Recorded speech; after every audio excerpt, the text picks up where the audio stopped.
Olá, amigos do Vestibulando. Tudo bem? Na aula de hoje, nós vamos tratar de questões contemporâneas na América Latina, no Oriente Médio e a desagregação do bloco socialista. Preste atenção nestas gravuras. Líderes populares da Revolução Mexicana, Emiliano Zapata e Pancho Villa.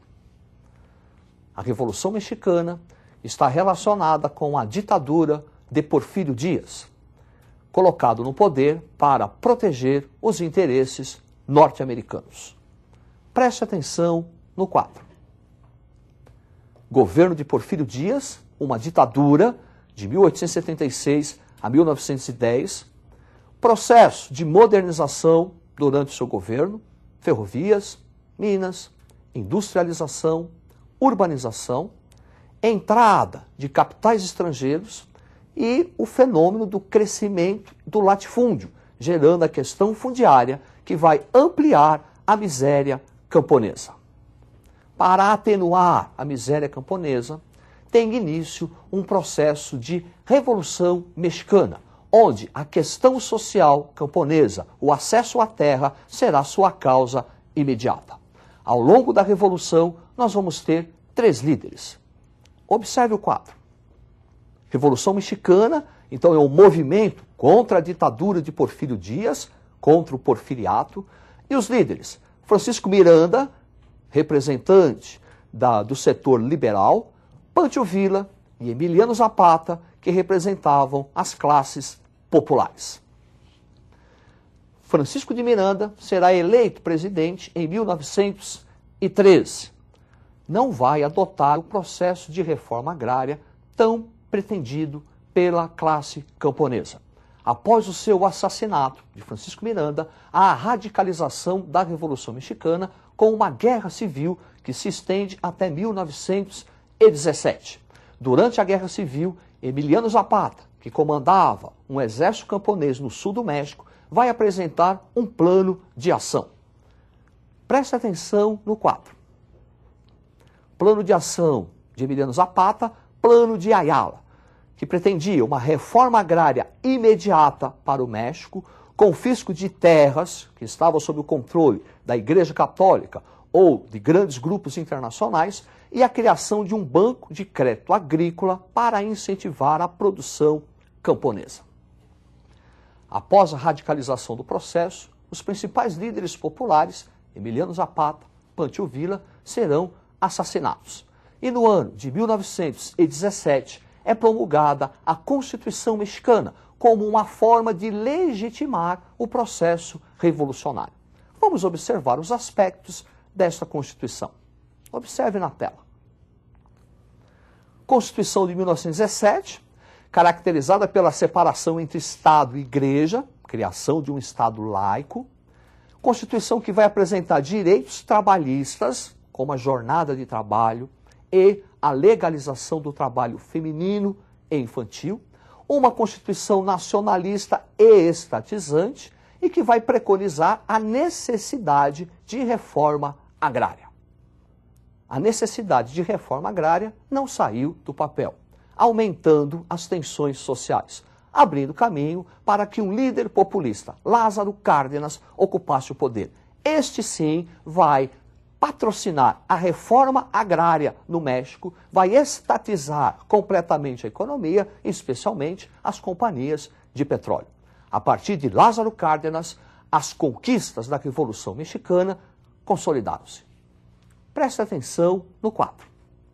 Conquistas da Revolução Mexicana, reforma agrária, nacionalismo econômico no México, política trabalhista e industrialização. É interessante, o México já em 1917 possuía uma legislação trabalhista, uma vanguarda. Não se esqueçam que a Revolução Socialista também é de 1917. Portanto, o México saiu na frente. Criação de um Estado popular. Também na América, nós vamos observar um outro processo revolucionário, que é a Revolução Cubana. No século XIX, os Estados Unidos faziam intervenções em toda a América Latina, a política do Big Stick. E Cuba não será diferente. Cuba vai conhecer a Emenda Platt. Observe. Emenda Platt, de 1902, é uma emenda na Constituição cubana que garante aos Estados Unidos o direito de intervir em Cuba para proteger seus interesses econômicos. Por conta disso, os Estados Unidos vão sustentar a ditadura de Fulgêncio Batista, que estava no poder para proteger os interesses norte-americanos. É contra a ditadura de Fulgêncio Batista que se forma um movimento revolucionário liderado pelos irmãos Castro, Fidel e Raul Castro e Ernesto Che Guevara. Presta atenção no quadro. Fidel e o socialismo. Então, reforma agrária em Cuba, estatização da economia, erradicação do analfabetismo e o tal do paredão, quando os opositores ao regime foram fuzilados. A partir da implantação do socialismo em Cuba, as relações entre Estados Unidos e Cuba serão bastante abaladas, ainda hoje. Tensões políticas envolvendo os dois governos. Preste atenção no quadro. Então, Revolução Cubana, 1959, choque com os Estados Unidos da América, expulsão de Cuba da Organização dos Estados Americanos, 1962, e a famosa crise dos mísseis em 1962 também. Choque com os Estados Unidos, como, por exemplo, o desembarque de exilados cubanos e mercenários na Baía dos Porcos, em 1961, para tentar destituir Fidel Castro. Também, 1962, a famosa crise dos mísseis, uma aproximação de Cuba, de Fidel Castro, com o governo da União Soviética. E a União Soviética pretendia construir rampas de lançamento de mísseis. Quase provocou uma guerra, uma terceira guerra mundial entre Estados Unidos e União Soviética. Vamos agora tratar de uma questão muito delicada, uma questão no Oriente Médio, uma área estratégica para a economia mundial e palco de tensões políticas e sociais. Preste atenção nesta gravura. A Paz de Washington, onde o representante de Israel, Rabin, aperta a mão do representante da Palestina, Arafat. Israelenses e árabes entram em conflito a partir de 1948 com a criação do Estado de Israel, que os árabes não aceitaram. Vão ocorrer 4 conflitos envolvendo árabes e israelenses. Preste atenção no quadro. Primeira Guerra Árabe-Israelense, 48-49. Israel vence a Liga Árabe, formada por Egito, Iraque, Síria, Líbano e a Jordânia. Uma ampliação do domínio israelense sobre a Palestina, originando a questão palestina. Segunda Guerra Árabe-Israelense, 1956. Egito contra Israel, envolvendo a nacionalização do Canal de Suez. A ONU teve que enviar tropas à região para pacificar.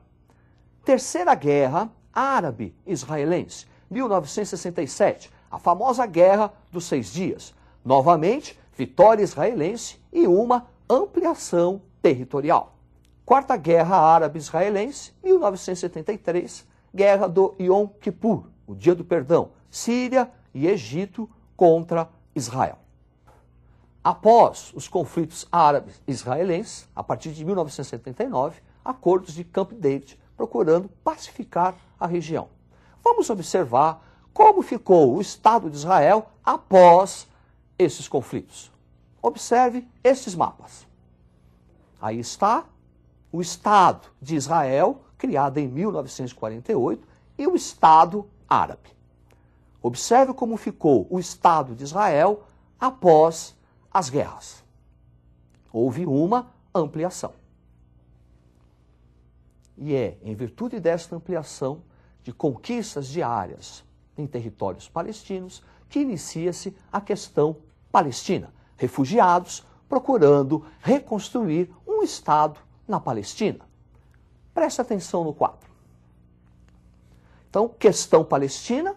1964 é criada a Organização pela Libertação da Palestina, comandada por Yasser Arafat, onde refugiados lutam pela criação de um Estado palestino, exigindo a devolução dos territórios Cisjordânia e Gaza ocupado durante as 4 guerras. E em 1987, início da Intifada, quer dizer, Guerra de Pedras, procurando conquistar e expulsar os israelenses dos territórios ocupados. Região tensa que torcemos para que a paz reine. E agora nós vamos tratar do processo da desagregação do bloco socialista. Preste atenção nessa gravura. Queda do Muro de Berlim, que representa a reunificação das Alemanhas, oriental e ocidental, e o início do colapso do socialismo. O colapso do socialismo está relacionado às reformas realizadas na União Soviética por Mikhail Gorbachev. Observe na tela. Governo Gorbachev, perestroika, reestruturação econômica, glasnost, transparência política. Essa reestruturação e transparência, segundo Mikhail Gorbachev, era para tornar o socialismo mais humano. Esse processo de abertura política e econômica reaviva sentimentos nacionalistas, provocando a desintegração da União Soviética e espalha um processo de democracia pelo leste europeu. Observe. Então, na Hungria, 1989, o multipartidarismo, fim do domínio do PC, Partido Comunista, e processos de privatizações. Polônia, 1989, ação do sindicato, solidariedade e reformas.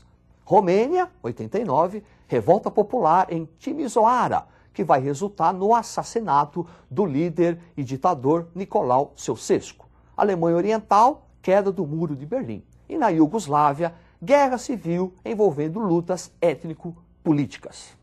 É isso aí.